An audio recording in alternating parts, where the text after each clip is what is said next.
Bom, boa noite a todas e todos novamente. Nós chegamos hoje à última aula com convidados, a última aula expositiva da nossa disciplina de tópicos especiais de direitos fundamentais, que neste ano tem como foco os desafios do Estado social brasileiro no contexto da pandemia de Covid-19.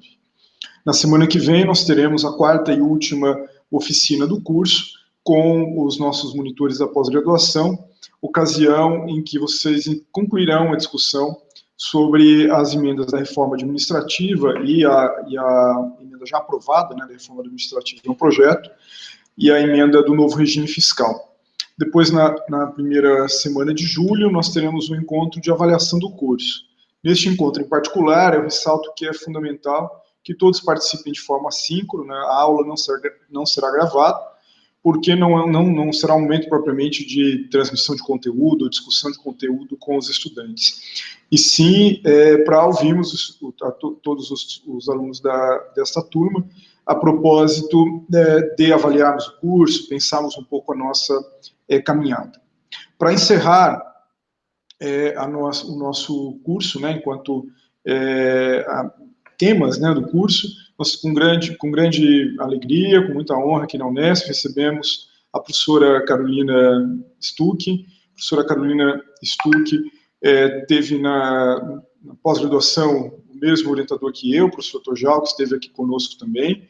Nós integramos um mesmo grupo de pesquisa de Estado, Direito e Políticas Públicas, estamos aí também na construção do projeto sobre crise da democracia e arranjos jurídicos institucionais.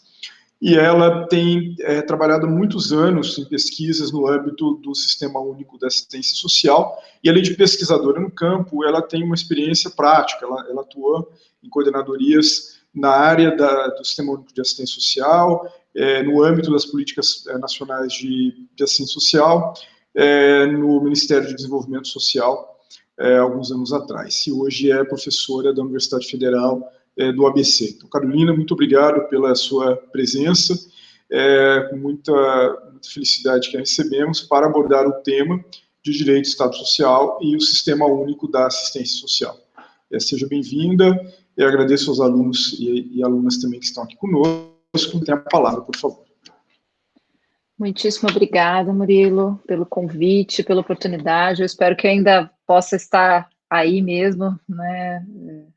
A gente já teve uma banca que você me convidou, que a gente não estava em pandemia e eu fiz remotamente, né? Então, estou devendo realmente uma visita, quero muito conhecer aí o campus. É um prazer poder falar para vocês, uma responsabilidade enorme fazer isso no final no final da disciplina de vocês, né?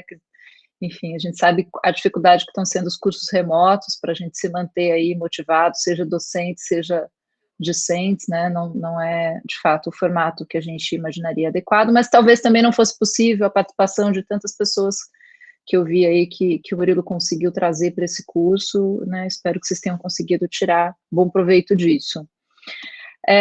Bom, eu acho que a maior parte das coisas que eu vou falar aqui é uma mistura, né, toda vez que eu vou falar sobre SUAS em evento acadêmico, eu percebo que o chapéu está misturado, né, uma hora eu falo como gestora pública, né, a partir da experiência profissional que eu tive no governo federal, outra hora eu estou falando como docente pesquisadora, então às vezes eu consigo ter um certo descolamento, outras vezes eu falo como quem redigiu boa parte dos documentos normativos do Sistema Único de Assistência Social, então já sabendo disso, vocês vão filtrando o que eu vou falando, se eu estou falando de um papel ou de outro, às vezes fica mais fácil para quem está ouvindo perceber do que para mim. Eu preparei uma apresentação, né, enfim, a partir de algumas ideias gerais aqui do SUAS, e vou tentar dar uma certa lógica no que eu vou falar aqui, mas vocês fiquem super à vontade se quiserem em algum momento, né, me perguntar, me parar, eu acho que o que eu tenho aqui dá mais ou menos o tempo que a gente tem pensado, mas vou pedir para o Murilo me avisar mais ou menos quando estiver terminando o tempo, eu enxugo alguma coisa, deixo outros temas para o debate, tá? Tem bastante coisa, é isso, né? É um tema com o qual eu trabalho por 10 anos, obviamente eu sou capaz de ficar falando por muito tempo aqui para vocês. Eu vou tentar organizar o que eu acho que é mais interessante, fazendo essa conexão, né, do direito, das políticas públicas, aplicado aí ao Sistema Único de Assistência Social. Eu vou projetar aqui.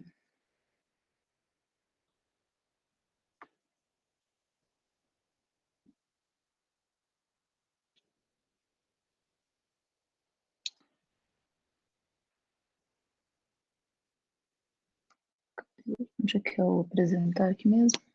Pessoa aqui. Vamos lá. Então, o tema que a gente vai conversar, Direito, Políticas Públicas e os SUAS. Eu acho que vou começar por esse aqui e volto. Né? Bom, aqui eu queria situar para todo mundo como a assistência social não é uma política, né, não é um direito e nem uma política muito conhecida. Eu não sei qual é o nível de conhecimento que vocês têm. Eu vou tentar, né, partir do nosso principal marco, que é a Constituição de 88. Né? Então, vocês vejam aqui, né, no centro, aqui estão os principais marcos, eu acho, normativos que caracterizam a política de assistência social. Então, a gente tinha, antes da Constituição, o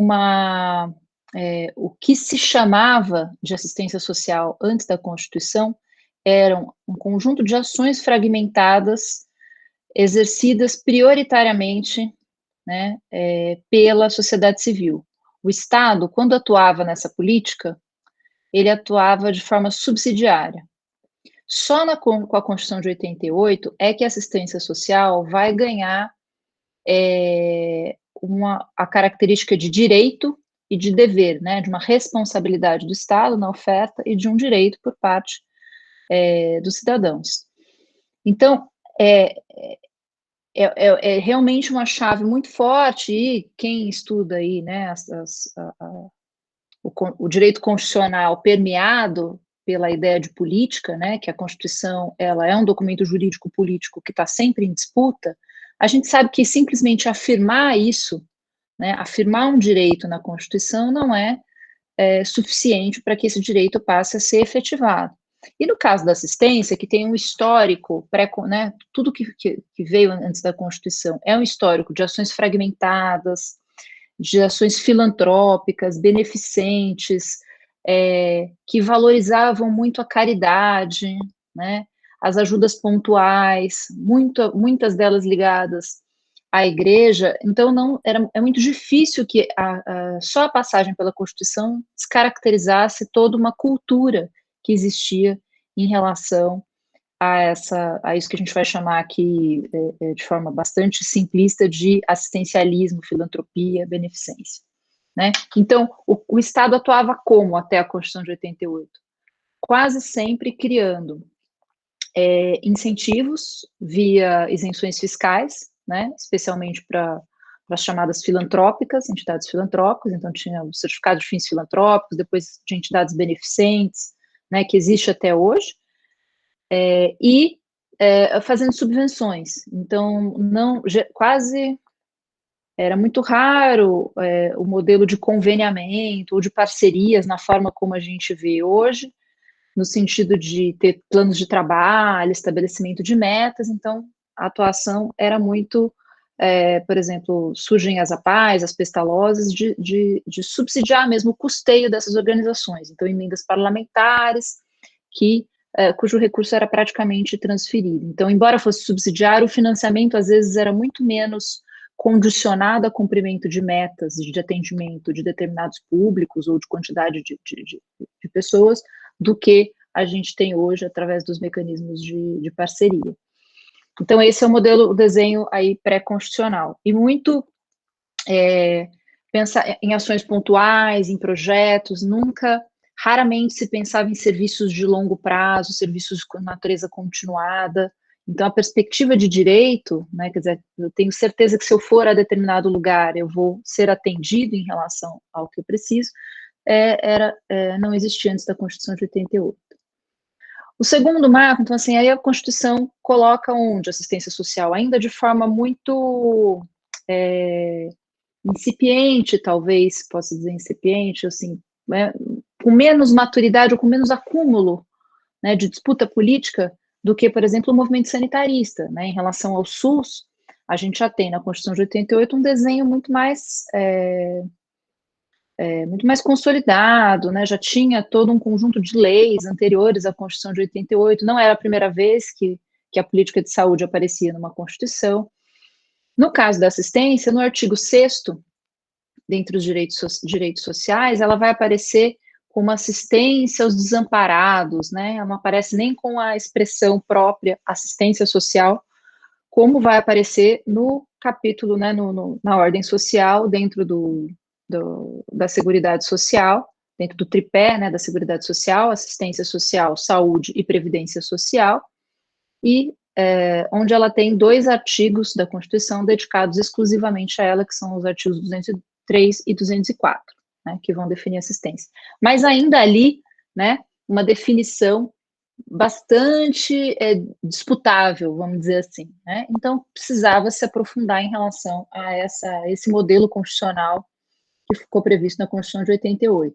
A aprovação da LOAS, da Lei Orgânica da Assistência Social, só se deu em 1993, ainda assim com muita disputa. A primeira versão da LOAS foi vetada pelo governo Collor, né? Até porque se colocou na Constituição, nos artigos lá 203 e 204, a obrigatoriedade de um benefício, chamado benefício de prestação continuada, que muita gente chama de o LOAS, né, e que muita gente acha que é um benefício previdenciário, mas que, na verdade, é um benefício da assistência social, porque ele é um benefício cujo acesso é não contributivo, né? A Previdência, ela é uma política contributiva, tem acesso aos benefícios da Previdência quem contribui para a Seguridade Social, né, os trabalhadores formalizados, ou que, né, recolhem como autônomos. Não é o caso do BPC, o BPC é um benefício assistencial.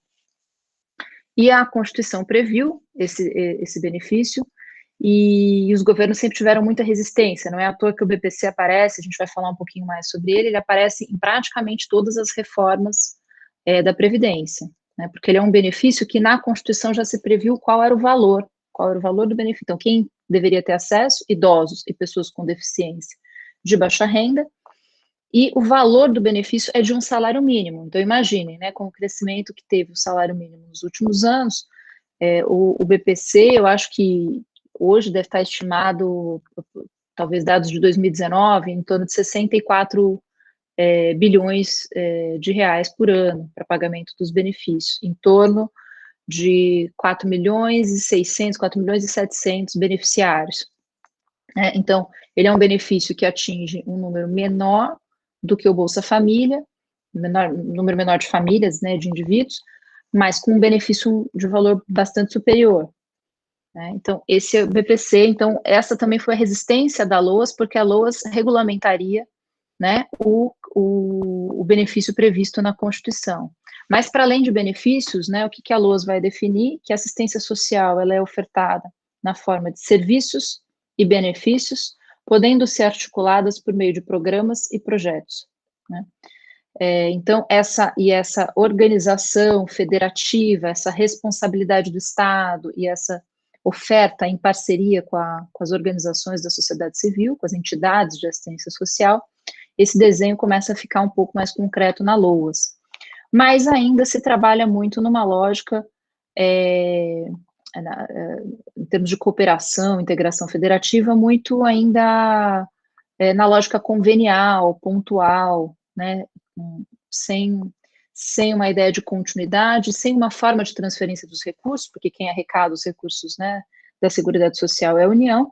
Então, para que estados e municípios possam ofertar os serviços na lógica da descentralização que está na Constituição como princípio, e que também é repetida mais detalhadamente na LOAS, era necessário que os estados e municípios recebessem recursos da União, recursos da Seguridade Social, para poder efetivar esse direito, essa política pública. Então, com a LOAS, aquele direito previsto na Constituição começa a ter um certo desenho de política pública, né, um formato jurídico aí de como vai se efetivar. Então, a LOAS prevê ali, né, do lado esquerdo aqui da Constituição, assistência social, direito do cidadão e dever do Estado é política de seguridade social não contributiva, ou seja, não é necessário contribuir para a Seguridade Social para ser beneficiário, para ser público-alvo de um serviço da assistência social. que provê mínimos sociais, realizada através de um conjunto integrado de ações de iniciativa pública e da sociedade, para garantir o atendimento às necessidades básicas, né? Então, fala aqui em mínimos sociais e necessidades básicas. E aí esses termos também a gente vai avançando na forma de compreender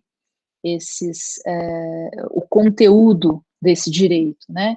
Como que a gente vai começando a compreender? Então, eu estou falando de um direito que tem um nível de subjetividade muito alto e que, portanto, toda vez que ele precisa ser traduzido para uma linguagem jurídica, isso é sempre muito difícil. Então, nessa experiência profissional que eu tive, era muito complicado dialogar com os advogados da União com os quais a gente precisava aprovar os documentos normativos, né? Porque a gente tinha que falar segurança de sobrevivência, segurança de acolhida, né? Eram expressões, ou então conceitos de família que fogem muito ao que a gente costuma aprender quando trata de família, na lógica do direito de família, do acesso à pensão por alimentos, da sucessão, né, do direito sucessório, etc. Não era disso que se tratava, né? Então, a gente rompe muito com a forma tradicional de lidar com alguns conceitos.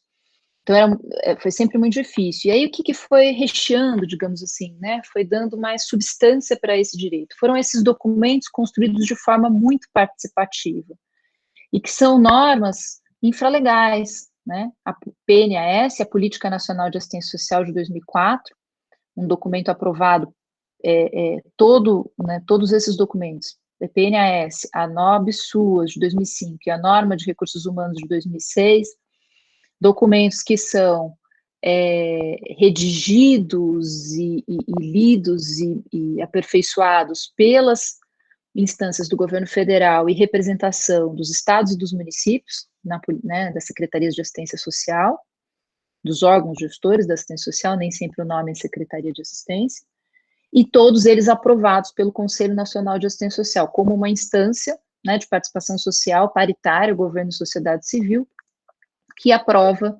essas normas com competência dada, né, quer dizer, com um arranjo de competência dado pela LOAS, né, uma diretriz de participação na Constituição.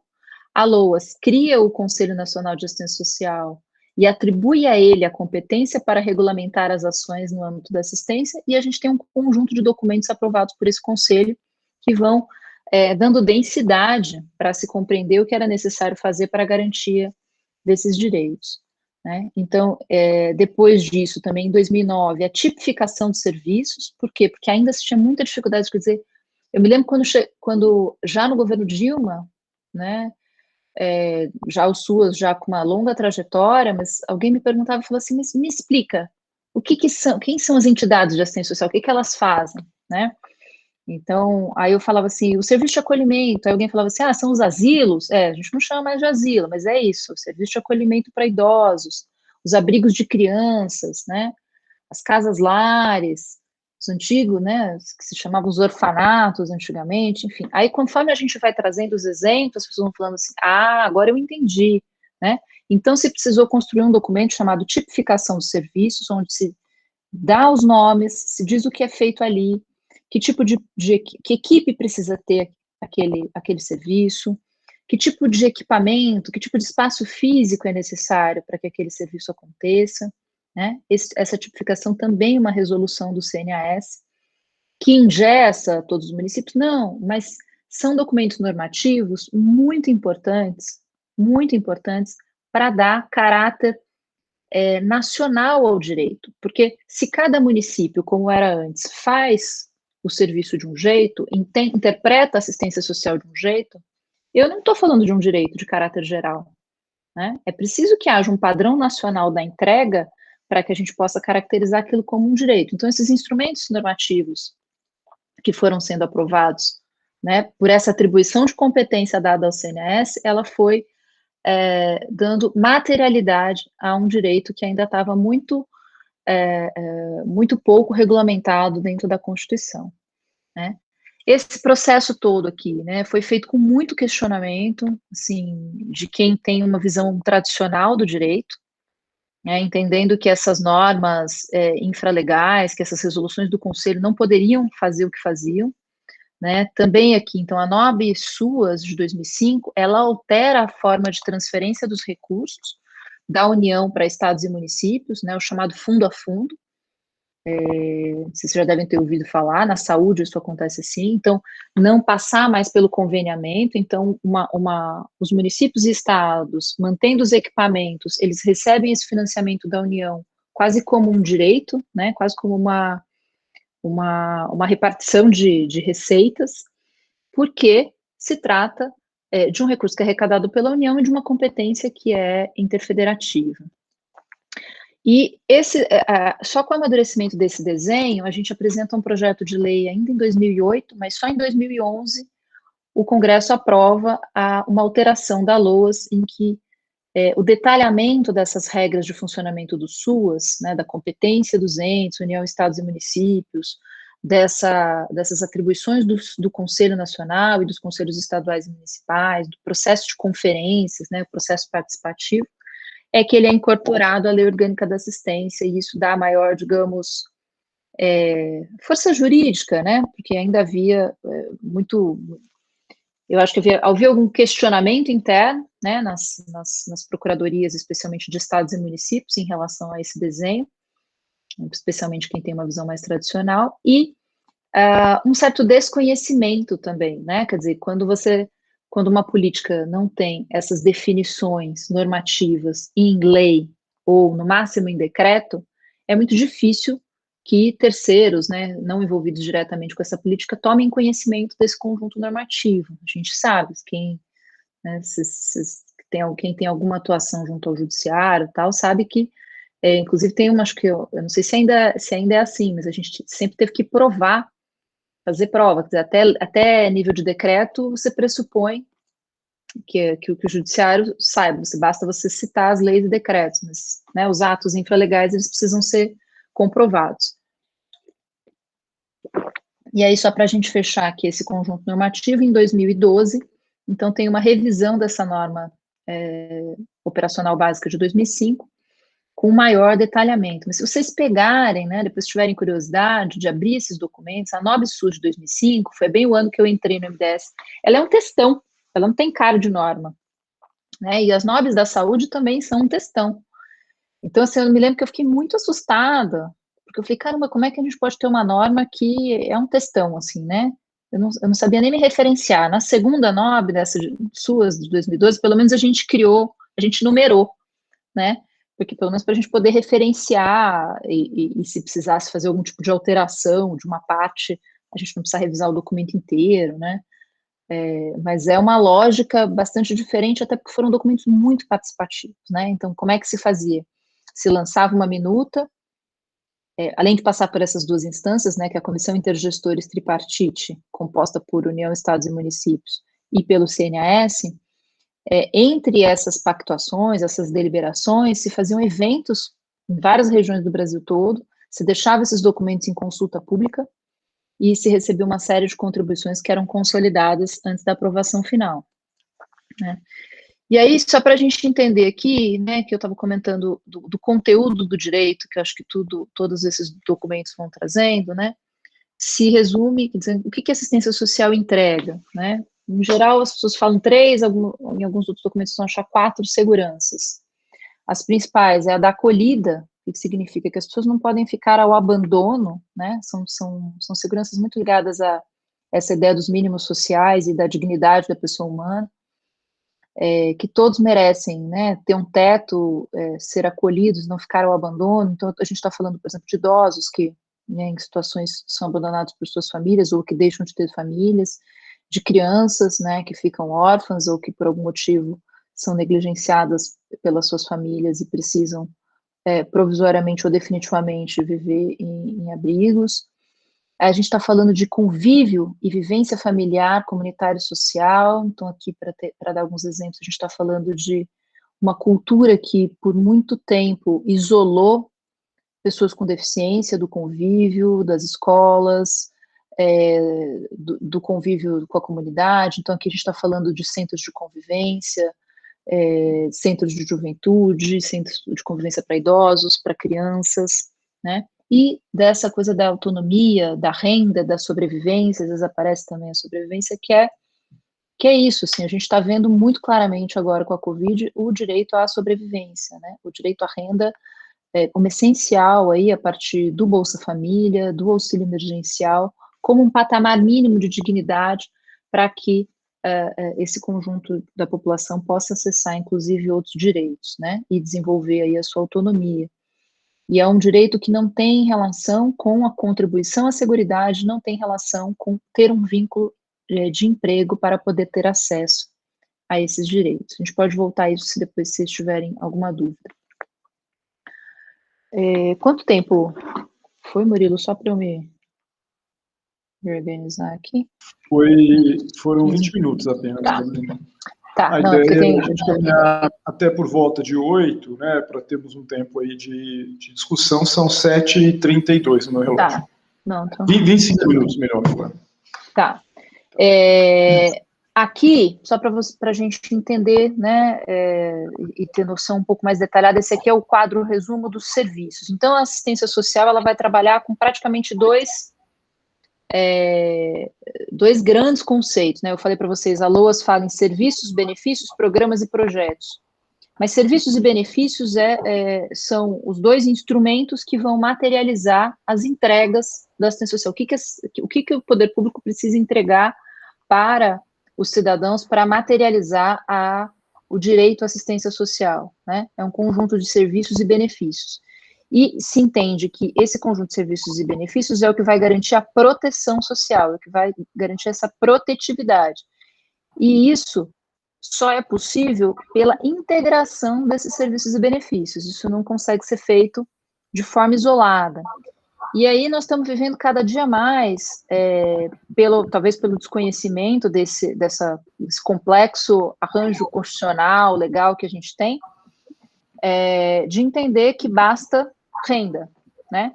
De que basta a gente ter um aplicativo, por exemplo, do cadastro único, que está tudo resolvido. Basta a gente entregar o auxílio emergencial e está tudo resolvido. E, na verdade, esses benefícios, eles fazem muito sentido quando se tem um diagnóstico de todas as desproteções que esses indivíduos e essas famílias têm.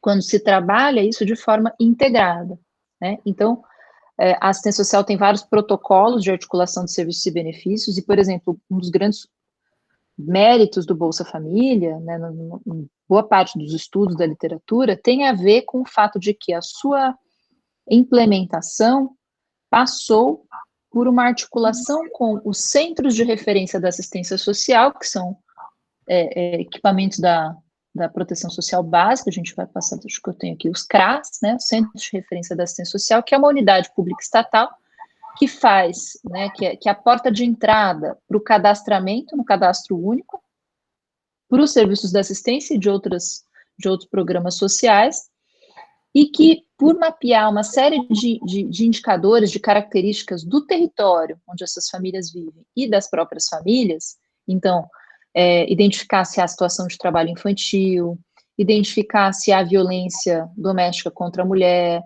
identificar se há um idoso sofrendo violência ou sendo negligenciado pela sua família, né? Quais são as condições de acesso ao trabalho, se essa família, né, aí em relação às condicionalidades do Bolsa Família, as crianças estão na escola, se as crianças foram vacinadas, enfim. Então, tem um conjunto de articulações que os benefícios que a gente tem hoje, o BPC, né, que eu já comentei, e o Bolsa Família, por exemplo, que eles estão totalmente articulados com esses serviços, digamos assim, que hoje a gente tem todos os municípios brasileiros, tem um centro de referência, pelo menos um centro de referência de assistência social, vários deles têm mais de um, né, aí depende do perfil populacional, onde é ofertado, né, o PAIF, que é esse Serviço de Proteção Social Básica, e de forma articulada esse SCFV, que são Serviços de Convivência e Fortalecimento de Vínculos. Então, são os principais serviços aí do que se chama proteção social. Vejam que a assistência ela tem uma divisão muito parecida com a da saúde, né? A ideia de uma proteção básica, que é preventiva, né? Que visa o quê? Que os vínculos de convivência não sejam rompidos, visam que né, os indivíduos de uma família não sejam abandonados ou não precisem de um serviço para acolhimento, né, para moradia, do tipo abrigos, do tipo instituição de longa permanência para idosos, etc. Então, eu tenho uma prevenção das situações, tanto de violência, quanto de abandono e de rompimento de vínculos. Então, essa é a função da proteção social, onde vai oferecer renda, né, essa possibilidade, espaços que possibilitem convívio, e que está muito ligada a uma outra função da assistência social, que é a função de vigilância socioassistencial, que é, digamos, o monitoramento dos indicadores de desproteção, né? Então, os indicadores de pobreza, dos indicadores de ausência de serviços como saneamento, acesso à água, etc., que, obviamente, vão trazer uma condição de indignidade, né, de ausência dos mínimos, de precariedade, de desproteção, e que precisam ser cuidados por essa responsabilidade do Estado, né, com a assistência social não sendo não é que ela é a única política que vai dar conta de tudo isso, né, a gente tem uma desigualdade, uma pobreza que é muito complexa, mas digamos que ela seria a porta de entrada para identificar essas situações, fazer esse acompanhamento dessas famílias, esse trabalho social com essas famílias, e poder encaminhar isso aos serviços identificados. E depois a gente tem, então, a proteção social de média complexidade e de alta complexidade. A proteção especial. A de médio vai trabalhar com as situações de violência e de violação de direitos, né, trabalho infantil, medidas socioeducativas em meio aberto, de criança e adolescente, proteção especial para pessoas com deficiência, idosos, né, pessoas que têm algum tipo de dependência ou que precisam de algum serviço mais especializado, que não é só a convivência, né, o serviço especializado para pessoa em situação de rua, abordagem social, e o de alta complexidade, que são esses, né, acho que são mais fáceis de serem reconhecidos, que são esses que envolvem acolhimento, né, que são esses serviços 24 horas, onde a pessoa passa a morar, tendo essas equipes de cuidados e de proteção, e os serviços de proteção em situações de calamidades públicas e emergências, né, a gente tem uma série de situações, por exemplo, a gente teve algumas situações estou tentando lembrar, em que às vezes tem calamidade, ou às vezes até situações de migração forte que a gente recebeu, que se precisam montar serviços emergenciais para atender aquela situação, às vezes municípios pequenos que receberam uma migração intensa durante um determinado período, né, então também o SUAS tem um papel bastante importante no atendimento a migrantes, né, que chegam às vezes sem documentos, e que a nossa política de seguridade faz muito pouca diferença nesse sistema de proteção, que é muito, muito interessante, com estrangeiros, né, tanto que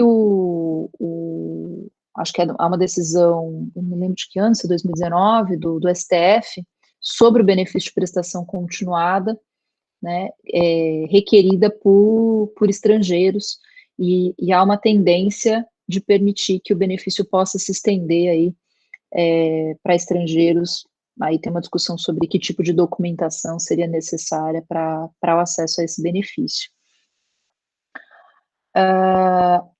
Então, é aqui, né, a partir dessa lógica, desses níveis, dessas hierarquias de proteção e desse conjunto de serviços, que seriam os serviços, né, de conteúdo mínimo, óbvio que cada município pode ter outros projetos, pode ter especificidades, né, desproteções muito particulares, se sabe, por exemplo, tem todo um aprofundamento, por exemplo, para comunidades quilombolas, para comunidades ribeirinhas, para a região amazônica, que tem toda uma especificidade, então, por exemplo, vários desses serviços são volantes, né, o SUAS passou a trabalhar com lanchas, com barcos em algumas regiões, o CRAS era um barco, coisa mais bonitinha, assim, ver um CRAS, que era um barco, e a assistência passou, inclusive, a política passou, inclusive, a padronizar esses equipamentos, né?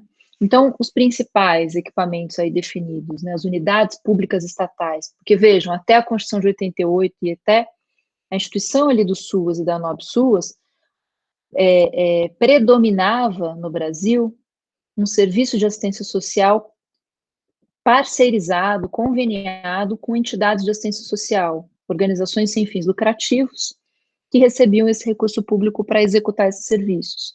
Passa-se, então, a financiar um conjunto de unidades públicas, estatais, construídas, né, com prédios próprios ou alugadas, mas na lógica das unidades básicas de saúde, né, então, que fazem essa coordenação e gestão do território, ofertam os serviços de proteção e atendimento integral à família, e articulam, prestam diretamente ou conveniado, os serviços de convivência e fortalecimento de vínculos. E os CREAS, que são Centros de Referência Especializados de Assistência Social, né, que vão cuidar dessas situações todas. Alguns CREAS, para vocês terem ideia, são hoje responsáveis pelo atendimento das mulheres vítimas de violência doméstica, fazem as medidas socioeducativas, essa abordagem social e acompanhamento de população em situação de rua, né, aí depende. Então, os municípios que são grandes, como São Paulo, a gente vai ter a especialização desses centros de referência. Então, eu tenho o centro de população de rua, eu tenho o centro de referência da mulher, mas em alguns municípios menores, né, os CREAS existem em municípios de mais de 20 mil habitantes, né, porque menor que isso se entende que eles vão ser regionais, também tem um desenho todo de regionalização, eles vão ofertar esses serviços aí, né, eles em geral já têm nas suas equipes, o CRAS é coordenado por um assistente social ou um psicólogo, que são os principais profissionais da equipe, o CREAS, além do assistente social e do psicólogo, né, bastante importante por conta das violências também, ele tem como profissional um profissional do direito, né, um advogado aí que faz um papel de orientação e de articulação com o sistema de justiça. Por quê? Porque claramente, quando eu estou falando de violências e violações, a interface com os estatutos da criança, estatuto do idoso, né, estatuto da pessoa com deficiência, é bastante forte, né? Então, aqui, né, eu estava comentando que esse atendimento a crianças, adolescentes, mulheres em situação de violência, adultos com deficiência, afastados do núcleo familiar, maus tratos, violência, mas é muito comum que a maior parte da demanda dos CREAS venha de decisões judiciais, né, para acompanhar, a exemplo das medidas socioeducativas em meio aberto, previstas no ECA. Sobre o BPC, né, tem muita coisa. Em geral, quando a gente vai procurar material que relaciona o direito e a política de assistência social, a gente vai achar coisa sobre o BPC. Por quê? Porque o BPC foi muito judicializado, né? Se a gente for falar em judicialização da assistência, certamente um tema que a gente pode dizer que tem judicialização é o BPC. E porque o STF fez aí, né, pela falta de compreensão que eu acho que tem em relação à política de assistência social, inclusive, acabou dando um direcionamento ao assunto bastante problemático, né? Então, que favorece. Acho que, se eu não estou enganada, em torno de 50% dos benefícios concedidos para pessoas com deficiência são judicializados, né? Então, é uma demanda gigante na Defensoria Pública em relação a requerer BPC, porque hoje, na lei, se eu não me engano, teve uma alteração essa semana, viu, gente? Eu não posso estar falando disso, mas assim, no momento da decisão do STF, o critério era 1/4 de salário mínimo de renda per capita, e várias pessoas começavam a requerer o BPC, porque às vezes você olha para a renda, mas deixa de olhar para outros elementos, né, de pobreza, ou outras vulnerabilidades dessa pessoa com deficiência, dependente de cuidados, dependente de remédios, dependente de uma série de questões, ou o idoso, né, ou a pessoa com deficiência, e o judiciário começa a flexibilizar esse critério de corte de renda. Só que essa flexibilização de critério de corte de renda tem um impacto orçamentário violento, né? Então, ao invés o STF, de algum modo, acaba consolidando que esse critério ele deve ser flexibilizado, Ele remete isso ao Executivo e ao Legislativo para que resolvam isso, mas ele diz que é inconstitucional o limite. Então, enquanto o Legislativo e o Executivo não resolvem, e para resolver significa uma ampliação de valores no orçamento, um valor, né, que pode ser bastante significativo, até achar a calibragem aí, há muitos projetos de lei no sentido desse critério passar de 1/4 de salário mínimo para meio salário mínimo, né, a decisão ficou a cargo da primeira instância. Então, qualquer um que entra, você tem uma decisão do STF favorável, né? Então, isso vai desorganizando completamente o orçamento público em relação ao BPC e, de algum modo, também alterando a distribuição, né? Tem um caráter, a judicialização, a gente sabe, né? Especialmente nos casos da saúde, ela vai desorganizando a prioridade pública.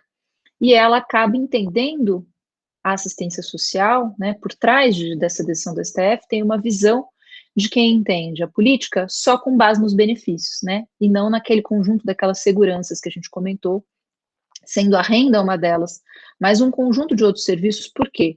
Para uma pessoa que precisa, né, para uma pessoa com deficiência ou um idoso que depende de cuidados, eu posso ter um serviço especializado que atenda essas necessidades, então eu não precisaria transformar isso em benefício necessariamente, eu poderia ter um benefício combinado com um serviço público oferecido, né? E às vezes a oferta desse serviço, ela pode ser muito mais eficiente, porque às vezes esse serviço não está disponível para compra, né? Então eu transfiro renda, mas a contratação, por exemplo, de um cuidador para uma pessoa idosa ou para uma pessoa com deficiência pode ser muito mais caro e pode ser, às vezes, ser oferecida com negligência ou com reprodução das violências, quando se eu tenho um serviço especializado, isso poderia ser melhor pensado, né? E é isso, eu estou falando de 64 bilhões de reais praticamente de BPC, estou dando montantes gerais, tá, gente? E em contraponto, 5 bilhões para todos esses serviços, né, para todos os CRAS do Brasil inteiro, os CREAs do Brasil inteiro, centros de população de rua, então, assim, eu estou falando de volumes de recurso público muito diferentes, né, e quando eu tenho esses serviços estruturados, eu tenho, né, já um conjunto de pesquisas que isso facilita, isso pode, combinado com o direito à renda, ser muito mais eficiente para tirar essas pessoas das situações de vulnerabilidade e risco que elas se encontram.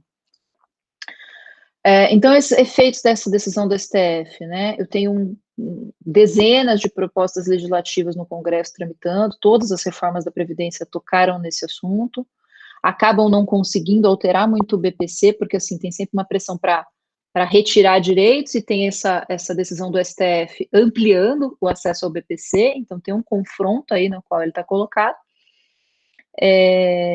e essa reorganização nas prioridades de benefícios e serviços que essa discussão acaba colocando para o próprio executivo.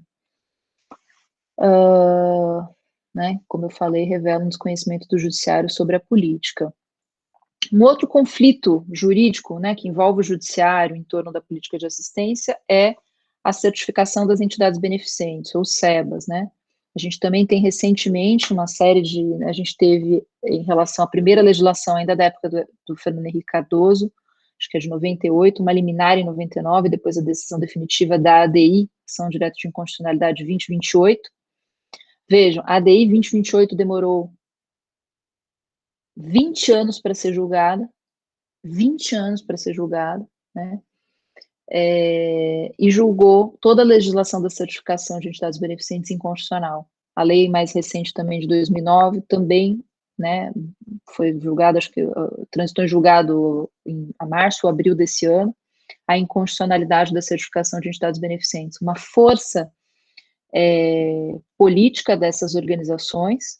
Não estou nem questionando a parte jurídica, porque ela é muito difícil, não sei nem se vale a pena entrar em todas as questões, mas um julgamento que revela absoluto desconhecimento da política de assistência social,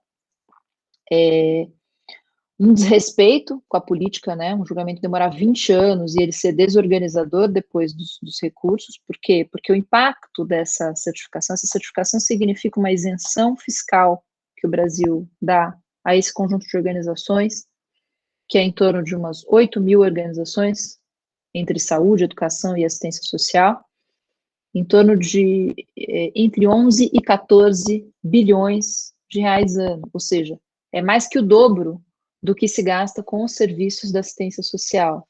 Então, veja, eu estou trazendo todos esses elementos, parece que eu estou falando de política, eu estou falando de decisões políticas do ciclo de política pública, mas eu também, se a gente pegar lá o texto da professora Maria Paula Dallari Bucci sobre os processos macroinstitucionais, mesoinstitucionais e microinstitucionais, para ver como isso tudo impacta, eu entender as isenções fiscais, que são um conjunto de legislações ligadas ao direito tributário, entender o ciclo orçamentário e entender que esses de 11 a 14 bilhões de reais, eles vão entrar como gasto tributário e vão ser colocados na conta dessa política, mas vão produzir um efeito que não é o da garantia dos direitos, que está previsto, né, no capítulo principal ali da Constituição. Então, vejam que complexidade que é a gente analisar uma política pública quando a gente sai só daquela coisa, né, Constituição, lei, decreto, né, aquela cadeia que parece bastante linear.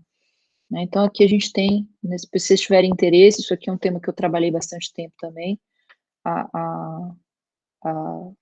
digamos assim, o STF desarranja mais uma vez, né, compreende mal a assistência social e por meio de uma decisão que parece justa para as organizações, ele desorganiza também internamente o financiamento direto e indireto da política de assistência social.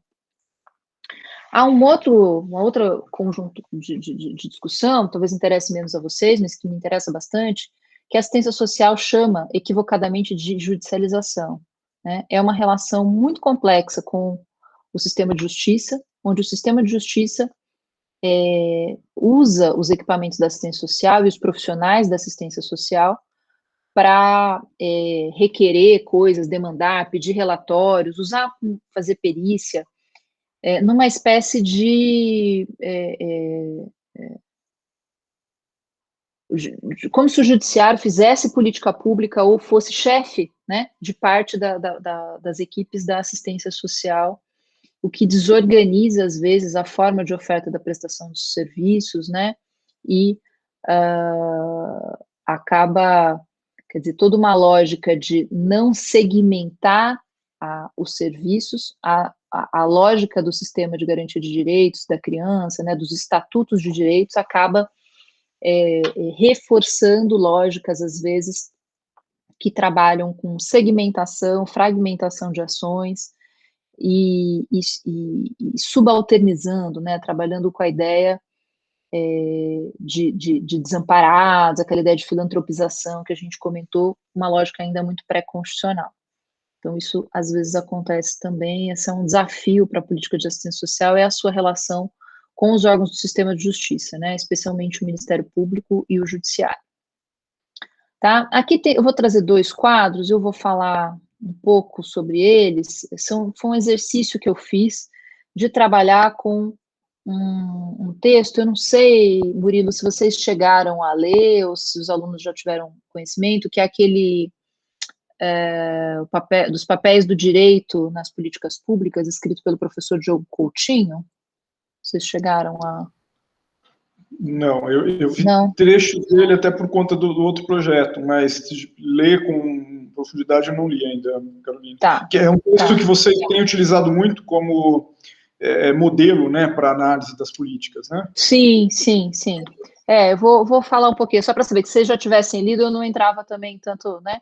Em resumo, né, é um artigo que o professor Diogo Coutinho escreve para um livro que chama Políticas Públicas, um campo multidisciplinar, organizado pelo Eduardo Marx, e aí vários campos, né, do conhecimento vão escrever sobre políticas públicas. Então, tem a administração pública escrevendo sobre políticas públicas, ciência política, a psicologia, né, e o direito. E ele escreve sobre o direito e as políticas públicas. E aí isso também faz parte, se eu não me engano, acho que da livre docência dele. Ele usa esse modelo, inclusive, para analisar o programa Bolsa Família, né? Uma visão um pouquinho diferente da que eu faço aqui. Então, ele vai dizer, em resumo, né, ele vai falar, nós precisamos, no direito, sair daquela lógica de olhar para o constitucional, inconstitucional, para as discussões mais simplistas de pode ou não pode judicializar políticas públicas, é bom ou não é, né? Para a gente olhar o direito nos seus vários papéis, nas suas várias dimensões.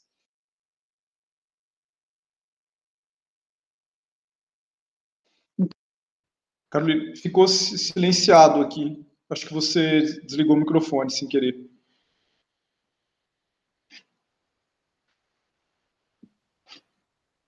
Estão me ouvindo agora? Agora sim, estava até com o microfone cortado, agora está bem. Só desculpa interrompê-la, mas isso está nos textos que você compartilhou conosco, né, que está à disposição dos alunos no Google Classroom.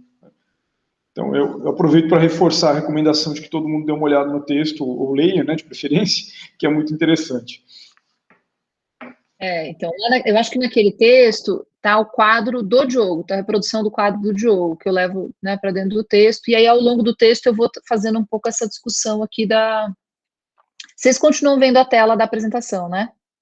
Vemos. Não, é porque aí eu voltei aqui, que aí eu consigo ver vocês, que dá muita agonia ficar vendo só a apresentação, depois eu volto para lá para passar. Então, ele vai trazer, digamos, essas duas primeiras colunas, é o quadro dele, né? E eu vou tentar fazer a discussão da assistência aplicando aqui a esse quadro.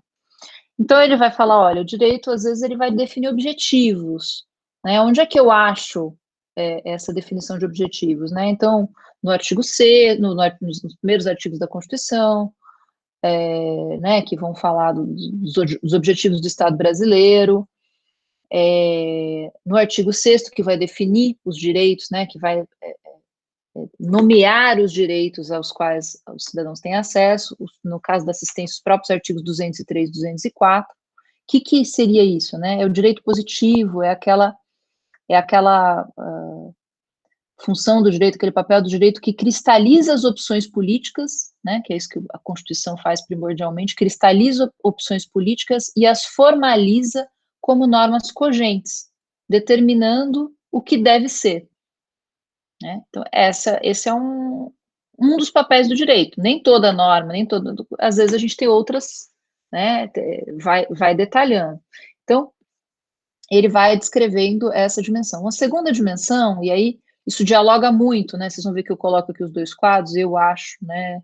Essa é a minha leitura. O quadro seguinte, que é o da Maria Paula Dallari Bucci, que é com essas, digamos, 3 planos de análise que ela coloca no Fundamentos de Análise Jurídica das Políticas Públicas, né? Teoria Jurídica das Políticas Públicas, que é o macro, meso e micro institucional.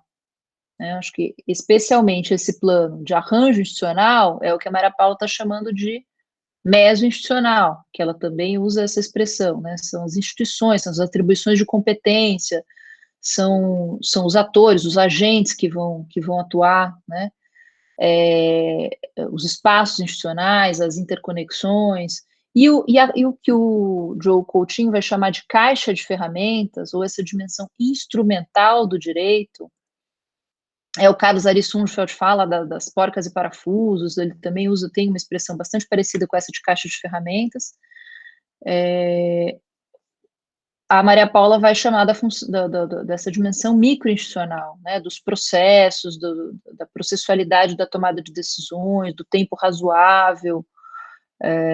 Então, eu acho que os dois modelos guardam muita semelhança e eu acho que eles ajudam a gente a tentar olhar para as políticas públicas e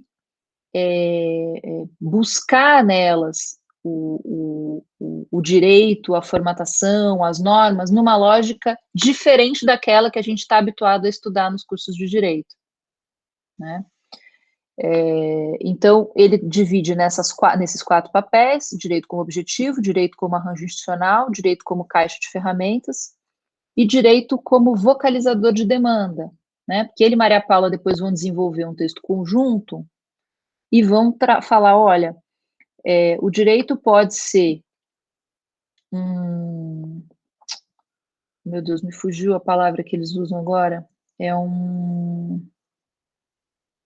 técnica, não, tem um termo específico, que pode tanto garantir maior eficiência, quanto maior legitimidade para as políticas públicas, né? Então, ele vai a gente pode olhar para as políticas públicas como elas estão desenhadas, fazer um diagnóstico, fazer uma engenharia reversa, olhar como é que elas foram montadas do ponto de vista jurídico, e olhando para isso eu posso remodelar, né, repensar o desenho institucional dessas políticas para que elas sejam mais efetivas, seus objetivos possam ser alcançados, e isso possa ser feito com maior legitimidade, né, no sentido de mais participativa, maior accountability, maior possibilidade de controle, maior mobilização social, né? Então, eu acho que traz aí uma visão bastante, direito como uma tecnologia, é isso?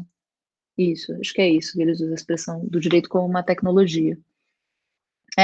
Então, eu fui tentando olhar para o Sistema Único de Assistência Social, né, a partir dessas explicações todas que eu fiz para vocês, e pensando, então, bom, o direito como objetivo mais fácil, a gente olha ali para a Constituição ou para a própria Lei Orgânica da Assistência, sempre esses artigos iniciais das leis, eles vão lá e vão cristalizar, né, vão dizer qual é o dever ser, o que cabe ao Estado, né, fazer, como é que eu caracterizo aquele direito, essas ideias de proteção social, que eu comentei aqui com vocês, né. Já do ponto de vista de arranjo institucional e caixa de ferramentas, né, o que ele chama de arranjo institucional? O direito definindo tarefas, dividindo competências, articulando e orquestrando, articula, orquestra e coordena relações intersetoriais no setor público e entre esse setor privado. Então, vejam, cada uma desses direitos que, né, que tem a correspondente política pública, como saúde, educação, assistência, são as mais fáceis da gente pensar, a gente vai ter, quer dizer, quem faz, o que cabe a quem, o que cabe à União, aos estados e municípios, o que cabe ao poder público e o que cabe ao setor privado, são definições muito importantes. E se cabe alguma coisa ao setor privado, como cabe? Cabe de forma livre, cabe de forma regulada, quem regula, né? Há uma instância específica que faz essa regulação. Se há necessidade de intersetorialidade ou de cooperação interfederativa, como eu crio as instâncias que fazem isso, né? Então, aqui eu tenho, no caso da assistência, as comissões intergestores, a Comissão Intergestores Tripartite, que articula os 3 entes, as bipartites, que articulam Estado e municípios em todos os estados brasileiros, uma articulação entre elas, quem compõe para que essa composição seja representativa da diversidade regional do Brasil, da diversidade de portes de municípios, né, de municípios de pequeno porte, 1, 2, médio porte, grande porte e metrópoles.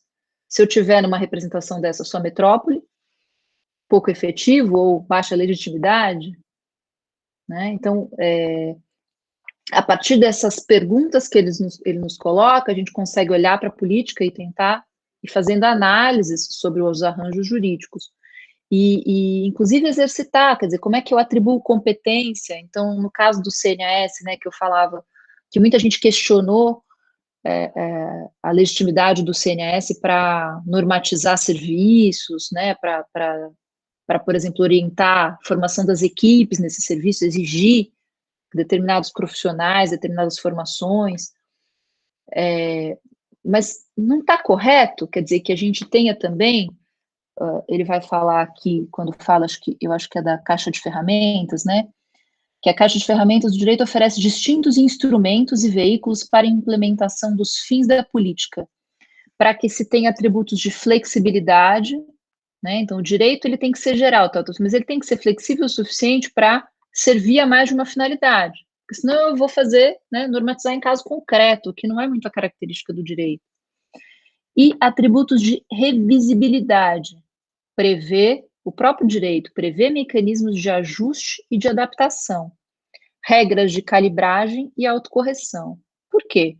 Não dá para congelar tudo em lei, a gente sabe disso, né? Senão a gente vai ter uma alteração legislativa fortíssima, nem tudo precisa passar pelo legislativo. Então, o que é necessário é conseguir abstrair esses atributos que precisam, o que é necessário, ou criar essas instâncias, atribuir competência. Então, norma de atribuição de competência, criação de conselhos, criação de instâncias de pactuação, a forma como se deve decidir nessas instâncias, o rito de decisão, o tempo de decisão, a força que essa decisão vai ter, consequências de descumprimento dessa decisão, mas não a decisão em si, né?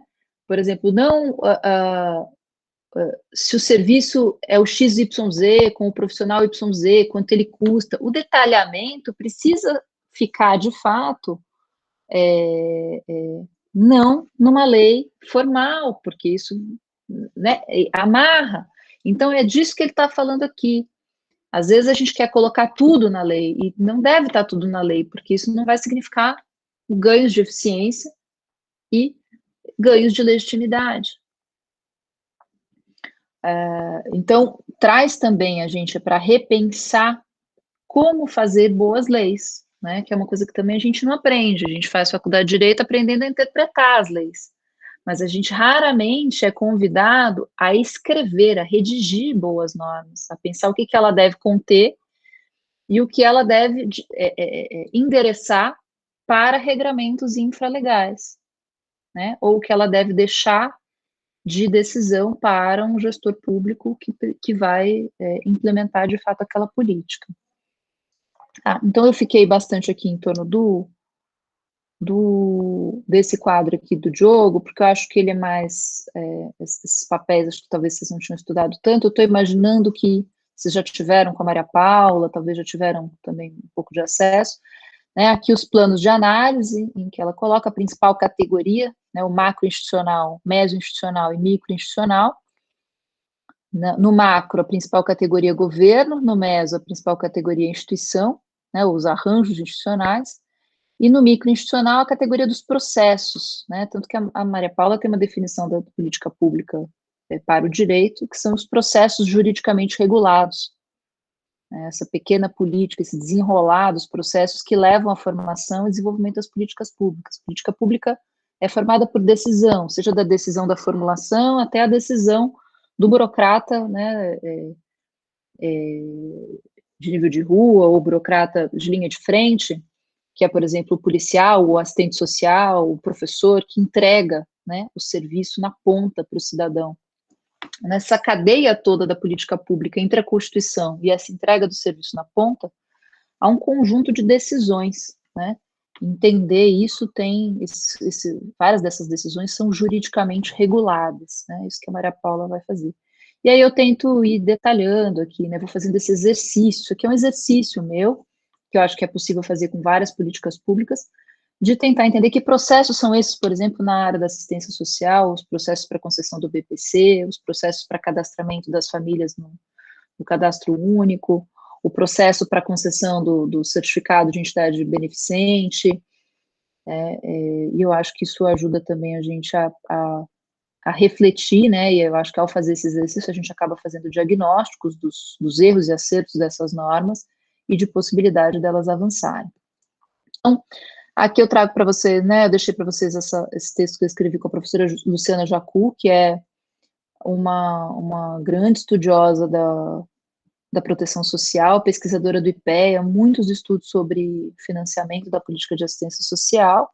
A gente faz um balanço aí dos 30 anos da assistência, nos 30 anos da Constituição, e esses outros textos são um pouco mais antigos. O que a gente está vivendo agora? Eu vou parar um pouquinho a apresentação. Deixa eu voltar aqui, cadê vocês?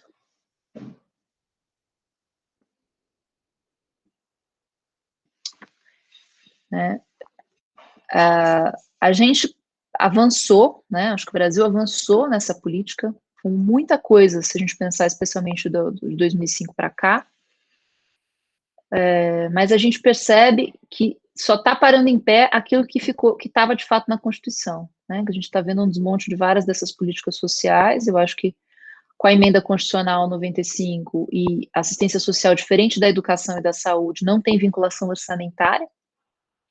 Então, ela é a primeira que está, né, assim, o desfinanciamento e o desrespeito à articulação federativa que existia, está sendo, assim, gigante, gigante, né, e aí aquela defesa que a gente fazia lá no início, quer dizer, quando a gente quer cumprir, a gente não precisa de norma com mecanismos de força, né, de exigência. Mas, nesse momento, isso é um diferencial, né? A política de assistência social, ela tem seus instrumentos normativos mais frágeis, e ela é uma política mais recente, do ponto de vista da conquista política, né, e de apropriação da própria sociedade em relação a ela. e ela tem sofrido mais ataques e dificuldades de se manter aí. Bom, gente, eu acho que, enfim, falei bastante aí, queria abrir, para que vocês têm dúvidas, querem que eu comente alguma coisa com mais detalhe. Espero que tenha sido claro, enfim. Eu gosto muito do tema, acabo me excedendo aqui.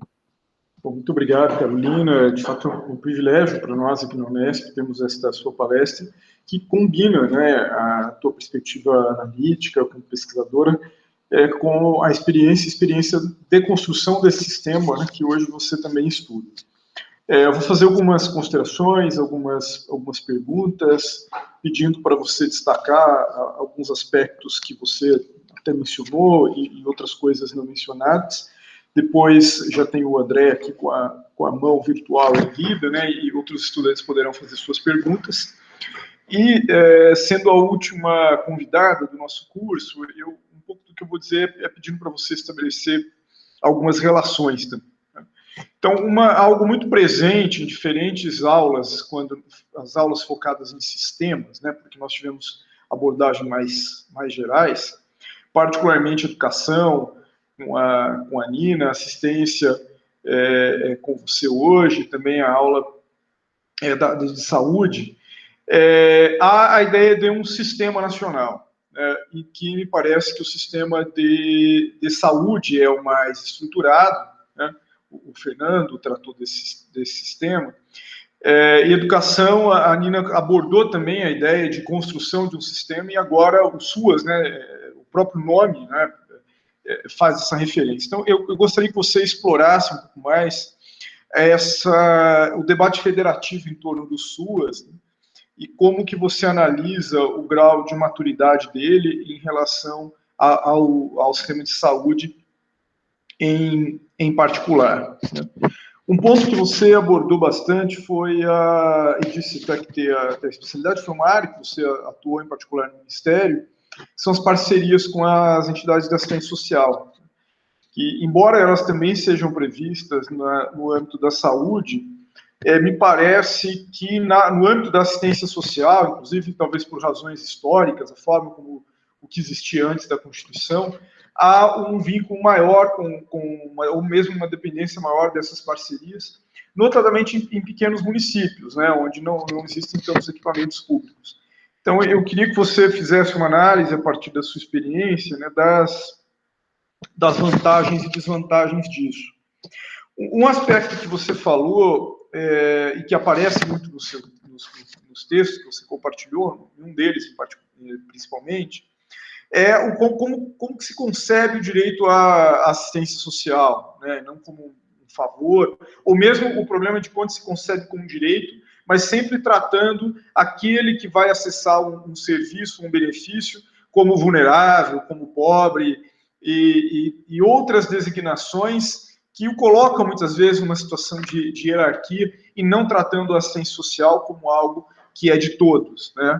E que todos nós, em algum momento da vida, podemos precisar dela. E aí você mencionou o Bolsa Família e mencionou o BPC, né? Então, o BPC é direito, né? Mas Bolsa Família não é direito, essa é a minha ideia, né? E o debate em torno da renda mínima, né? É possível derivar da Constituição e do sistema de assistência social, né, a construção de uma renda mínima como direito universal, assim como o direito à assistência à saúde é universalizado.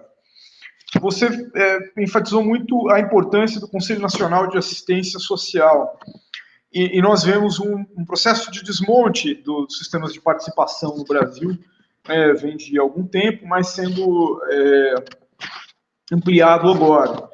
E temos alguns alunos da graduação, da pós, trabalhando um pouco com isso, numa reflexão de que, olha, isso é agravado no governo Bolsonaro, mas esses instrumentos participativos que ganharam grande destaque no pós-88, eles já vinham perdendo um pouco de energia há algum tempo. Então, mais um tema aí para você abordar, a questão das instâncias participativas e como é que isso vai refletir na qualidade da política pública e na efetivação do direito. E, por fim, é algo que eu tenho repetido em outras aulas, em outros encontros, eu tenho abordado um processo de destruição do Estado Social brasileiro, do Estado brasileiro como um todo, da institucionalidade democrática, no governo Bolsonaro, que caminha em 3 dimensões, né? A dimensão legal, a dimensão administrativa e a dimensão simbólica, né?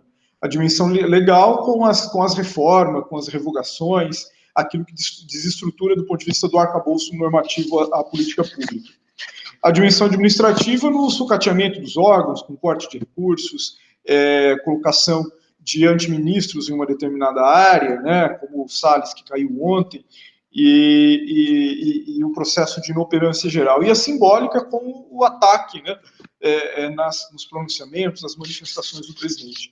Então, eu queria ouvi-la um pouco sobre como é que isso se aplica, em particular, à ciência social. E, por último, não é uma pergunta, mas um elogio e uma observação interessante para os estudantes, particularmente aqueles que têm gosto pela pesquisa, que nós tivemos, ao longo do curso, diferentes oportunidades de contato com abordagens metodológicas específicas, né, que envolvam o direito.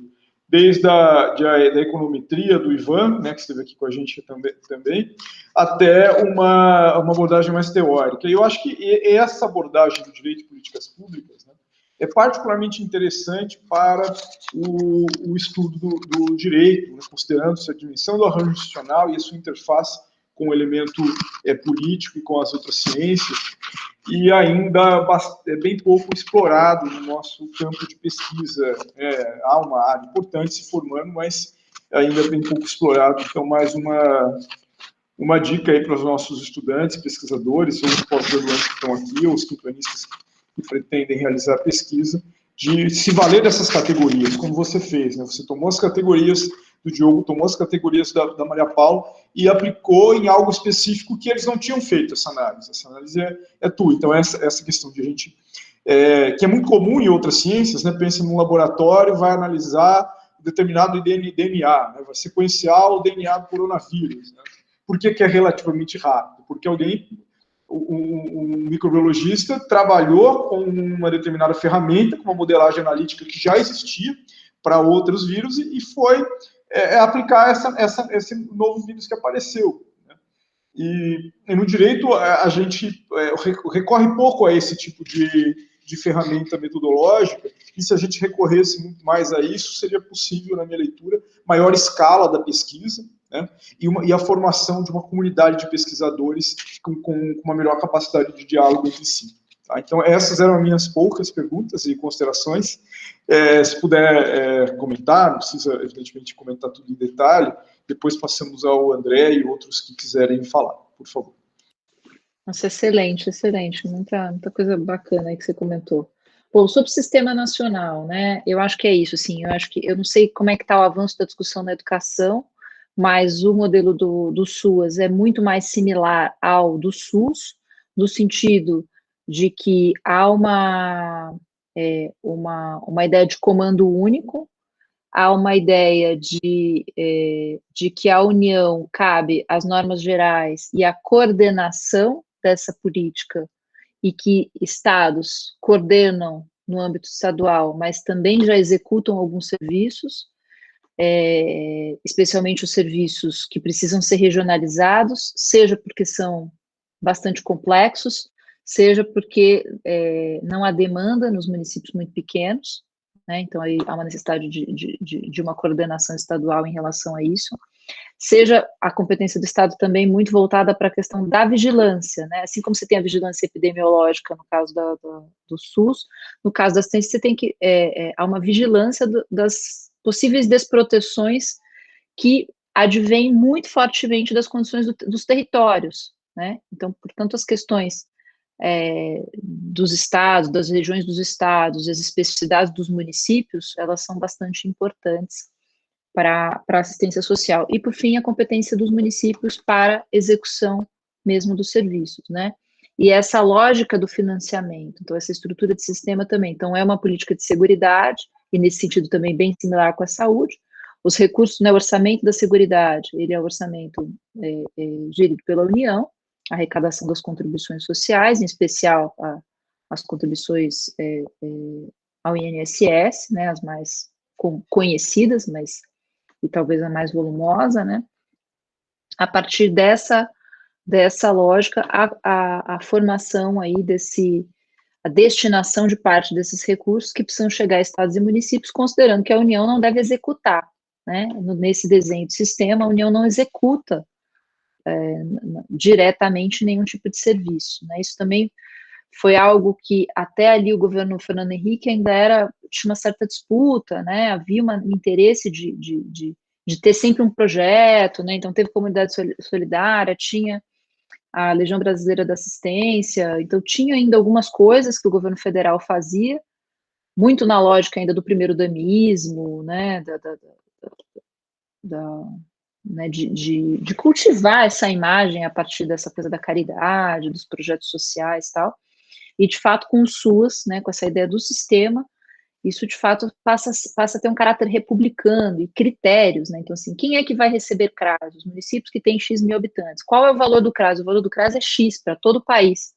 Então, a partir da ideia de sistema, você tem uma distribuição de recursos republicana inédita na política de assistência social, porque antes, como é que era, né? Você destinava por emenda, por apoio político, por toda a ideia do balcão, né? Então, você podia ter um Estado que tinha recebido muito mais equipamento, muito mais recursos no serviço do que outro. A partir da ideia de sistema, de um valor definido, de critérios populacionais, de critérios de vulnerabilidade, de indicadores sociais pactuados nacionalmente, o recurso passa a ser distribuído, esses equipamentos passam a ser distribuídos no país. Então, acho que o sistema tem uma importância muito grande, né, para fazer aquilo que eu falei no início, que é dar o padrão do direito. Como é que você tem um direito se você não consegue ter um padrão? Que é um pouco, acho, a dificuldade que a educação tem hoje, né, por não ter esse sistema nacional estabelecido. Então, nesse sentido, eu sou uma grande defensora. Eu não sei como seria, né, acho que a educação tem suas peculiaridades, como seria isso, mas eu acho que a ideia de sistema nacional é estruturante. Cultura tem tentado também nessa linha, segurança pública, a gente tem outros. Sobre a questão das parcerias, né, que você comentou. Então, a gente começa a criar e financiar CRAS, CRES, os equipamentos, essas unidades públicas estatais, mas sem abrir mão, né, dos serviços que já eram ofertados por essas entidades de assistência social, né, como dizia, acho que era o professor Dalma que falava, né, tem pobre para todo mundo, não vamos brigar, a gente precisa de mais equipamento, de mais serviços, a gente não precisa abrir mão de quem já está ofertando. Mas como fazer isso com essa mudança de lógica, né, quando um conjunto dessas organizações achava que o que elas faziam, que era caridade, que era filantropia, virou política pública de um dia para o outro, não virou, tinha um processo de reordenar. Então, entram aí algumas técnicas jurídicas de tentar induzir o que a gente chamava de um reordenamento dos serviços, por meio dos próprios incentivos. Então, a mudança da lei da certificação, ela é dizendo, olha, vocês podem manter a certificação, vocês podem manter a isenção fiscal, mas se migrarem para a lógica da política pública, né, oferecendo serviços conforme essa tipificação, dando prazos para tipificar, criando um cadastro parecido com o cadastro dos estabelecimentos de saúde, né, onde tem alguns requisitos ali para poder se enquadrar dentro daquela política, e não só porque precisa fazer o que o Estado está pedindo, não, é porque tem um padrão do direito, porque senão eu não posso dizer que aquilo que aquela organização está ofertando, né, se ela fala, eu trabalho com criança, mas você faz o que com essa criança? Com que profissional? Né? Que entrega essa criança recebe? Ela tá será que o que está acontecendo ali não é mais um processo violento ou de retirada de direito, de subalternização, ou é de fato emancipador aquilo que está sendo oferecido? Então, tem que ter uma certa chancela, né?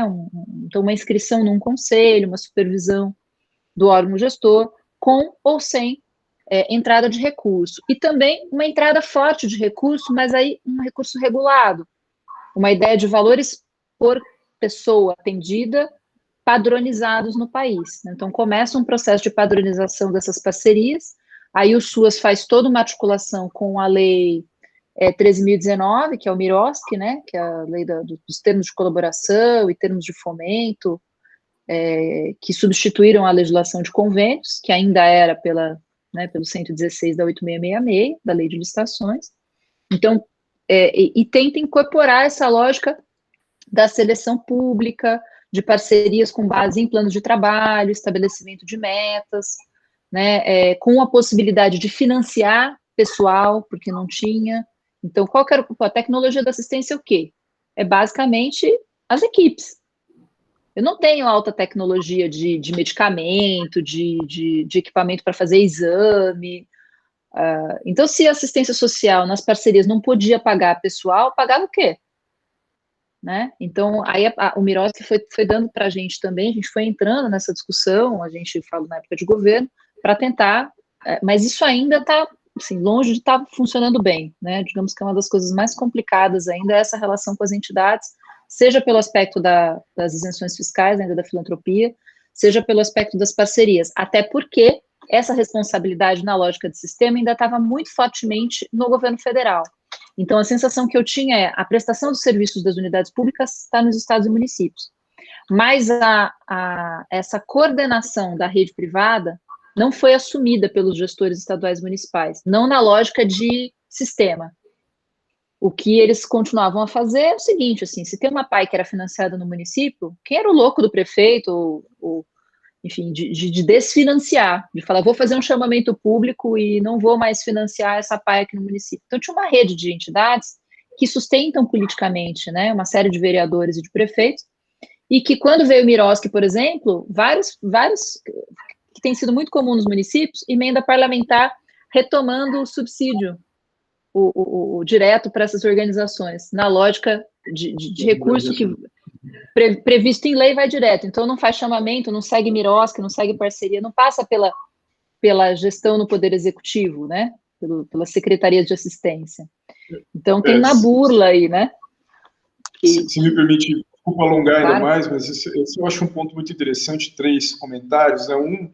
Você falando, eu me lembrei de um filme que devia uns 15 anos atrás, chamado Quanto Vale por Quilo, né, que tratava da ideia não de filantropia, mas de pilantropia, e de entidades filantrópicas que acabam funcionando, na verdade, como um verdadeiro negócio, né, as pessoas buscando pelos pobres, etc., com uma forma de alguém ganhar dinheiro por trás disso. Né? Então, eu pergunto se esse sistema tem resolvido essa situação ou não. Sobre as emendas, né, observando a política, é muito comum esse tipo de atribuição por uma estratégia eleitoral, né?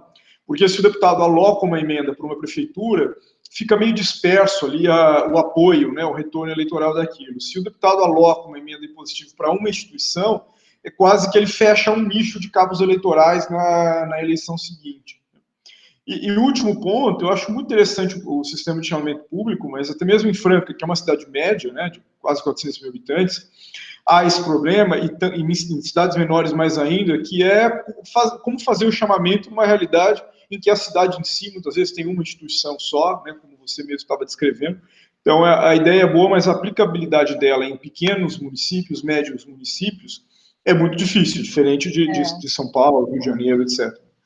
Tem total razão. Então, assim, tipo, enquanto o Miroski vinha com essa coisa do chamamento muito forte, que a ideia era democratizar, inclusive, o acesso a recursos públicos, que eu acho que tem uma razão de ser, e eu acho que para assistência é importante, o que eu achava mais importante, que eu acho mais importante nessa legislação, é a formalização da parceria no plano de trabalho, nas metas, tá? Porque quando eu estou falando, por exemplo, de instituições de acolhimento, de criança ou de idoso, como é que eu faço? Gente, olha só, eu tenho aqui 30 idosos acolhidos nessa instituição. Quem quer? Chamamento público de uma outra organização para eu passar esses idosos de uma instituição para outra. Não existe isso, né? Eu estou falando de um serviço que é continuado, onde aqueles idosos já estão ali, e o que eu preciso fazer é que essa organização ela se adapte ao Estatuto do Idoso, que ela cumpra regras de vigilância sanitária, e para isso ela às vezes precisa de financiamento. Só que o acordo para financiar do que precisa ser feito precisa estar documentado, precisa ter um contrato, né? Então, o que eu acho que é a vantagem é a contratualização dessa relação, que historicamente não era contratualizada, né? Então, um conjunto de organizações vivia de subsídio estatal sem contratualização da relação. Então, a dificuldade que foi é o poder público entrar, né, o Estado entrar nessa relação e dizer, olha, a gente segue financiando, mas precisa seguir esse conjunto de normas. Essa relação sempre foi muito dura, seja pela continuidade do SEBAS, falando assim, ó, você continua a ter isenção, mas se adaptar à política pública. e continua a ter a parceria e receber o recurso direto para financiar os serviços, mas precisa seguir essa lógica, né? Então, por exemplo, abrigos de criança que separavam irmãos, que separavam por idade, enfim, que tinham lógicas ainda muito contrárias ao Estatuto da Criança e do Adolescente, então precisava de um reordenamento. Acho que aproximadamente mais de 90% dos serviços de acolhimento para idosos e crianças no Brasil são feitos por entidades. Eles não são públicos. E o setor público não tem condição. Então, faria muito mal esse serviço. Por quê? Porque é um serviço 24 horas. Então, fazer isso com lógica de serviço público é como gerir um hospital em que você tem que ter turnos, a forma de contratação por concurso público, para turno, para hora, não sei o que, a gente viu, né, uma das alternativas para os hospitais universitários foi criar uma empresa para poder gerenciar o pessoal, que é a EBSER, né, que quando o Fernando Haddad cria esse modelo diferente, porque é difícil fazer essa gestão. Então, por exemplo, o Distrito Federal, que tinha um acolhimento de criança estatal, né, direto, tinha muita dificuldade. As equipes não param. Há uma rotatividade, é um serviço muito duro, assim, muito difícil, onde é muito difícil alguém ficar 30 anos. Então, você fazer um concurso para alguém fazer a sua carreira num tipo de serviço 24 horas, né? Então, exige vínculos trabalhistas mais flexíveis, diferenciados. Então, de fato, nunca teve a intenção de virar e falar assim, vamos criar equipamentos estatais nessa área, mas de, né, aperfeiçoar essas parcerias. E uma outra questão dessas parcerias, que era bastante complicada e que eu acho que o Miroski também não resolve, houve uma cultura a gente vem de uma cultura do isolamento, do asilamento, né, de afastar. Então, por exemplo, é muito comum crianças de filhas de mães dependentes de crack serem separadas da mãe, porque dizem que a mãe não tem condição e mandarem para um acolhimento.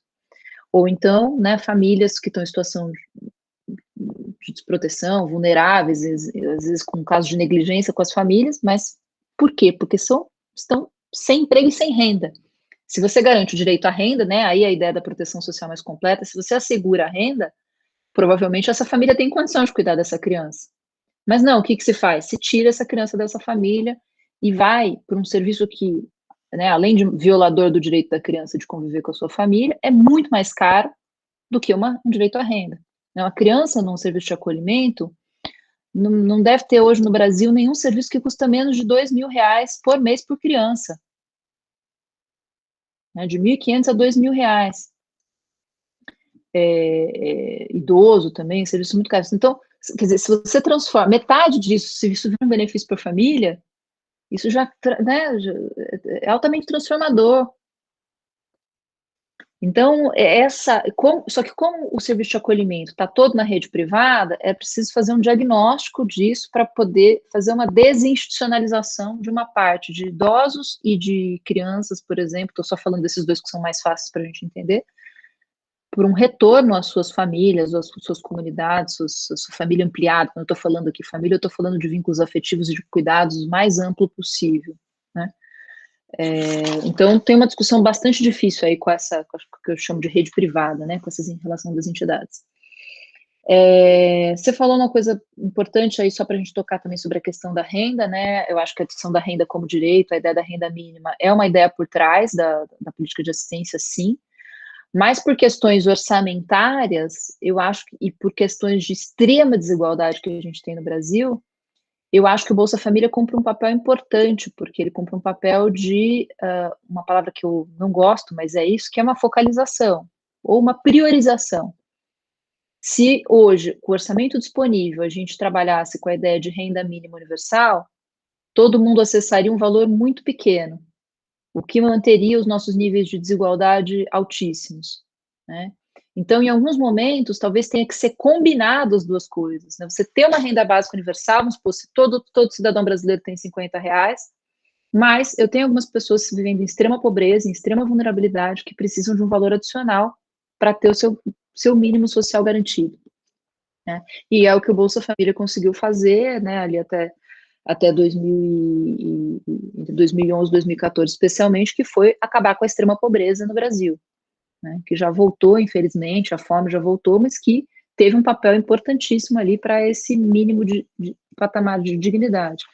Então, eu acho que o debate à renda, ele não é uma coisa ou outra, né? E aí também posso ter situações, quer dizer, eu tenho a renda básica, eu tenho um Bolsa Família, por exemplo, para essa correção dessas desigualdades, para focalização de um público que precisa de um adicional, e eu posso ter as situações emergenciais, como situações de calamidade, em que uma parte da população que não costumava precisar daquilo passa a precisar por um determinado tempo. Né? Então, é um direito à renda que precisa ser visto por toda essa complexidade, que talvez uma forma só de benefício não resolva. Né? Então, hoje a gente está esse debate está fortíssimo, tem muita gente opinando, mas eu acho que ele é bastante complexo, que talvez ele passe por mais de uma solução mesmo. E essa ideia do a quem dela necessitar, né? Você falou como se concebe o direito, que é uma coisa sobre a qual eu escrevi, nesse rompimento com essa ideia de caridade, de benemerência, uma coisa que me assusta muito na assistência, né, e que eu acho que ajuda a gente a ter um critério objetivo de quando você pensa no benefício, né, então todo mundo fala assim, poxa, mas eu vou lá, eu tenho uma organização, eu faço um sopão no final de semana, ou eu arrecado cobertor e dou, isso não é assistência social? Não, isso é uma boa ação, uma ação de solidariedade importante, ótima, fantástica. Agora, se essa pessoa precisar do cobertor, ela pode reivindicar? Não, porque você vai dar o que você conseguiu arrecadar, né? Você vai dar uma liberalidade que alguém faz para aquilo. Então, essa caracterização do direito, ela depende de se definir quem tem acesso, quando pode ter acesso, em que condições, em que prazo, qual é o benefício que ela pode acessar, o valor. Isso tudo tem que ser prefixado, né? Pré-definido, normatizado. É isso que vai diferenciar um favor de um direito. Né, e ainda mesmo dentro das secretarias de assistência, a ideia, por exemplo, da cesta básica, de arrecadar, de distribuir, ainda é muito forte, né? Assim como ainda é muito forte, especialmente no estado de São Paulo, o primeiro damismo. Achar que a pasta, né, as secretarias de assistência podem ser ocupadas por alguém porque é esposa do prefeito e não necessariamente por atributos técnicos. É uma política difícil, complexa, vocês viram, né? Assim como a política de saúde, política de educação, e a gente geralmente nomeia para esses cargos pessoas que dominam tecnicamente as políticas, né? Ou que pelo menos têm a habilidade política de se cercar de uma equipe qualificada tecnicamente.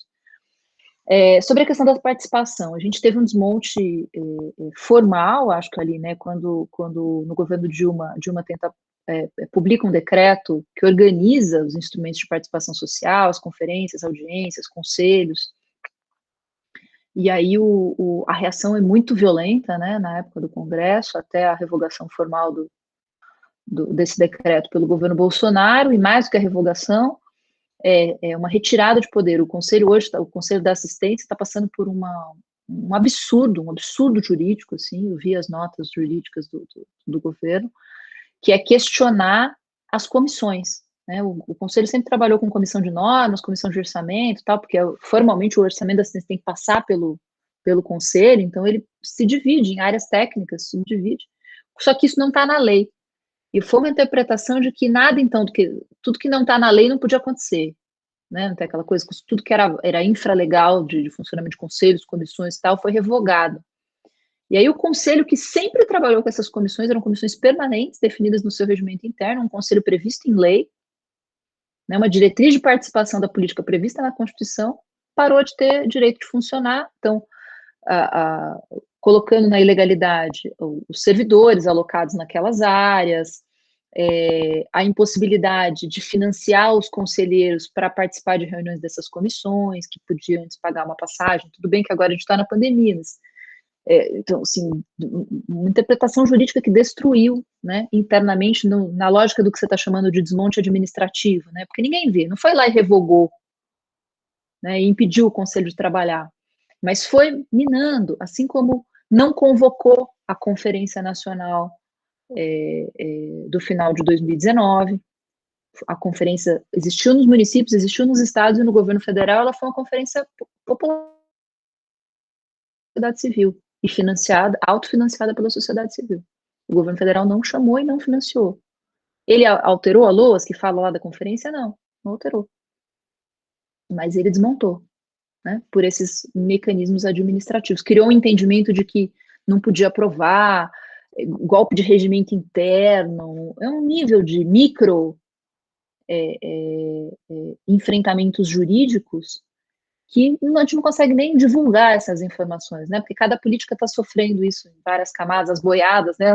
As boiadas passando, bastante difícil de, de revelar, né? Mas só para fechar esse tema da participação que você comentou, eu acho que você fala, vinha sofrendo um enfraquecimento, né? Ainda no governo Dilma. Eu acho que vinha sofrendo um certo, talvez, no caso da assistência, não era um enfraquecimento, eu acho que é um esgotamento dos modelos de deliberação dos conselhos, talvez. Sim. Eu não Acho me que tem umas falo, pesquisas do Adrian ali, que são bastante... não é uma questão simplesmente da ação do governo. O governo, pelo contrário, tanto editou o decreto, etc., mas um cansaço de participação, né, no âmbito da comunidade, da população mesmo. É isso, assim, o que se previu é que acho que se imaginava que esses conselhos iam ser ocupados por cidadãos comuns e aí o Adrian Lavalle tem umas pesquisas interessantes em que ele vai mostrar assim, não, tem um perfil de pessoas que acessou, né? São comunidades de especialistas, pessoas que já são militantes naquilo, não são cidadãos comuns, né? É um arejamento do Estado, certamente, né? Tinha uma importância o processo decisório passar por esses atores. Mas isso não significava lá a nossa participação direta, aquela coisa que se imaginava né, da Constituição, quando fala que a representação, né, a soberania se exerce pela representação ou pela participação direta. Era um intermediário, né? Ele vai falar que é mais ou menos, estou simplificando o estudo dele, que é bastante mais complexo, mas na assistência, o processo de conferências é muito importante. E ele é importante porque nessa construção que a gente estava comentando, da saída dessa ideia do favor, da filantropia e tal, era muito raro na assistência social o público-alvo, né, os cidadãos, os usuários, beneficiários de Bolsa Família, de BPC, se fazerem representar, terem voz nesses espaços. E ao longo das conferências de 2005 para cá, eu acompanhei praticamente todas, isso passou a acontecer. Então, por exemplo, nessa última que eu te falei, que foi convocada pela sociedade civil, o movimento de população de rua, o movimento de catadores, teve um protagonismo enorme, né? E isso foi possível a partir desse estímulo. A assistência social ganhou um prêmio internacional pelo número de pessoas mobilizadas entre as fases de, né, em geral, os processos de conferências, não sei se todo mundo conhece, mas em geral começa com conferências municipais, às vezes até, né, no município de São Paulo, por exemplo, pré-conferências municipais, regionalizadas, tal, e vão fazendo, né, conferências até chegar na Conferência Federal com um conjunto de delegados. Via de regras da assistência tem em torno de 2.000 delegados. Mas nesse processo de fazer as conferências municipais, estaduais, regionais, às vezes com subtemas, né? Eu já vi, sei que no município de Santo André está tendo ou de Diadema, uma conferência de assistência olhando só para a questão da violência contra a mulher, né? Para levar esse tema com mais acúmulo para a conferência municipal, para depois levar para as demais. Foi o processo de conferências que mais mobilizou pessoas no Brasil. Eu acho que não sei se foi a de 2016, eu não lembro qual foi o ano. Se estou preocupado que a conversa está excelente, mas estamos avançando, desculpa. já estamos no horário da outra e temos a pergunta do André também. Fiquem à vontade, desculpa. Me empolguei com as suas questões aqui. Não, mas muito, muito bom, excelente. Espero que a gente possa continuar em outro momento, mas eu queria ouvir o André, acho que só faltou Claro, André, fala, diga, tento responder rapidinho. Oi, boa noite, professora. Boa noite, André. Todo mundo. Professor, primeiro, obrigado aí pela aula, foi muito boa, eu gosto muito desse tema e foi muito enriquecedor para mim. E aí, nessa esteira, para não alongar muito, falando dessa esteira aí do desmonte dos direitos sociais, né, algo que eu vejo assim de forma bem clara e que me preocupa nós estamos vivendo aí um período em que a legislação previdenciária, a legislação trabalhista, elas vêm tendo modificações no sentido de enrijecer benefícios previdenciários, né, para os trabalhadores e também de facilitar com que os trabalhadores fiquem sejam mais inseridos na informalidade, né? Ao invés de trazer para a formalidade para a proteção da Seguridade Social, ele vem tendo um movimento de afastamento nesse sentido. E ao mesmo tempo que ocorrem esses movimentos, nós temos um processo de envelhecimento da população brasileira que tá se desenvolvendo também, que nas próximas décadas vai se intensificar. E aí eu gostaria de saber como, eu imagino que isso, né, com esses fatores todos somados, há uma tendência de que no futuro haja uma super demanda pelo benefício de prestação continuada voltado para os idosos. E aí eu gostaria primeiro de saber como, se a senhora teria as suas perspectivas, né, o que seria possível para evitar que o sistema fique sobrecarregado com pedidos, né, com idosos vivendo na miséria, porque não atingiram os critérios para receber os benefícios de aposentadoria, não foram formalizados durante o período laboral. E também eu gostaria de saber se tem políticas públicas na área da assistência social que são voltadas para evitar a miséria das pessoas idosas, né? Esse desenvolvimento até chegar enfim, se há políticas públicas que são especialmente voltadas para os idosos no sentido de evitar que eles sejam inseridos em uma situação de miserabilidade. Obrigada, André. É super importante essa discussão do envelhecimento. Quantos minutos a gente tem? 2 minutinhos só? Isso, tá. Eu acho que é super importante. Acho que, de fato, a gente já está vivendo esse boom e uma pressão, inclusive, para uma certa privatização da assistência, né? Empresas trabalhando em paralelo hoje, já vendendo serviços de cuidados para idosos de um mercado que ainda está muito desregulamentado, porque a assistência social não reconhece que empresas possam ofertar serviços de assistência. Reconhece que organizações, né, sem fins lucrativos podem.